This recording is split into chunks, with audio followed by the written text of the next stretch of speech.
Well, I think it is an important point about trying to give as much information as possible, but at the same time, we have to have a situation where people can have full and frank debates and discussions. And as I did say, and Nicol will recall some very robust exchanges and discussions at times in Cabinet, which I won't go into any great detail here. Everybody would like to know how the Labour Party and the Liberal Democrats got on in government. But the point about that was that once we had arrived at collective decisions, it was our responsibility then to explain those decisions to people. The man at the very back there, you say. Yeah. There's one point I want to say. As a person, we ourselves have our own secret, private story and dark side. It's same for country, for nation. They should have their own stories, privacy. So we cannot just say, for that country, we must know everything. But another point I have to say, as a citizen of the country, you have to support the national interest, not just say the war is wrong or right. I suppose when the MPs voted for the war, they're not stupid enough to vote for the war. There must be some reasons. But again, the government cannot say on the surface. There must be something they cannot say out. George Galloway, do you want to answer that point? Yeah, well, I think that MPs now regularly come up to me and say if we'd known then what we know now, we wouldn't have voted for the war. In which case, I say, you're either too stupid to be an MP or you're too wicked to be an MP. Because millions of British people, even before they knew what they know now, knew that this was a bad idea. And we marched and we protested, and the Parliament ignored us. Come back on the point. Yeah, if I just say that MPs are stupid, so what's the point for us to vote for MPs? Now that's a very good question. So that means there's no point for existing or for Parliament. Yeah. So the MPs or MSP, the people voted, so we should support them, not blame them for anything else. Nicola? Well, I think we can draw an analogy here with all of us as private citizens. As individuals, we're all entitled to privacy until we commit a crime, and then we're not entitled to privacy. And I would say the Cabinet taking this country into an illegal war was a crime, and they're not entitled to the privacy of the discussions that led to that.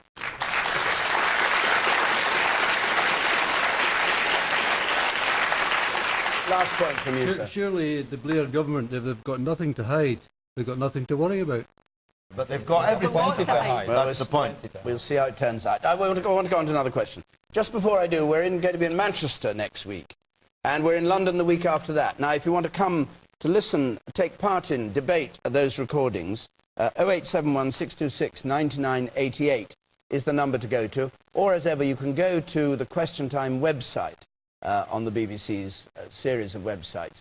And if you do go there, do have a look at this wonderful interactive map of the United Kingdom, which shows you what people in your hometown are saying about Question Time, what people in Stirling are saying, what people in Glasgow are saying. So you can get a whole picture of opinion in the UK. As it builds up, it'll be like a Question Time public opinion poll. Probably rather better than most of those. Let's go on to another question. This one is from Marion Smith, please. In light of the recent murder convictions, would you like to see the introduction of a national DNA register? A national DNA register in which everybody takes part, is forced to take part, to give their DNA in order to protect and help people detect crime. Including visitors. Including visitors to this country. So everybody is on the DNA. Nicola Stephen. No, I wouldn't.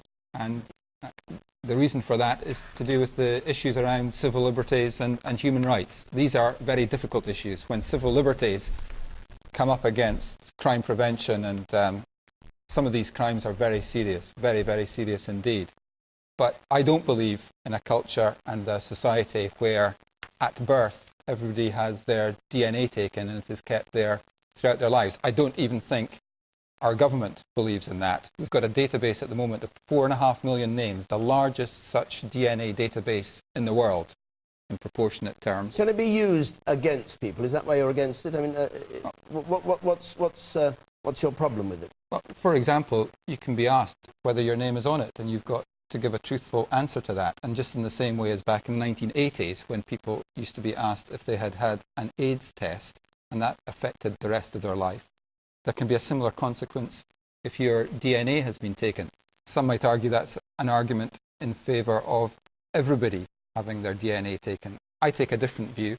I think civil liberties are important in a liberal society. I believe in a liberal society, and we've got to get the balance right. And I believe the balance in Scotland, for example, where there isn't the blanket opportunity to take DNA and keep it for the rest of people's lives from people who have just been arrested. The fact that we've got a check, a balance in the system that was introduced by the last government that involves only keeping DNA where somebody has been convicted, or if it's been a serious sexual or violent offence. Whereas in England and Wales, they're keeping it if you've been charged. For life. I think that is more proportionate. Even if you haven't been prosecuted. And these are difficult issues, but at the end of the day, you've got to decide whether you stand up for civil liberties. And civil liberties, to me, are very, very important in the 21st century in our society. I'll go to the man there and then come to you. You in the second row from the back. What would happen if the whole national DNA database was lost on 2 discs in the post? And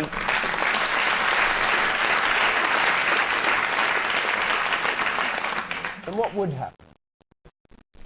Well, I think that criminals would very much like to know the DNA of every single person in the country, and especially insurance companies would like to know who's going to get heart disease or who's going to have a risk of cancer, because that would mean they would be able to make much more money from us. And David, can I say already there's evidence that the current 4.5 million names on the database and the data is being made available to other organisations. And the woman in the third row there.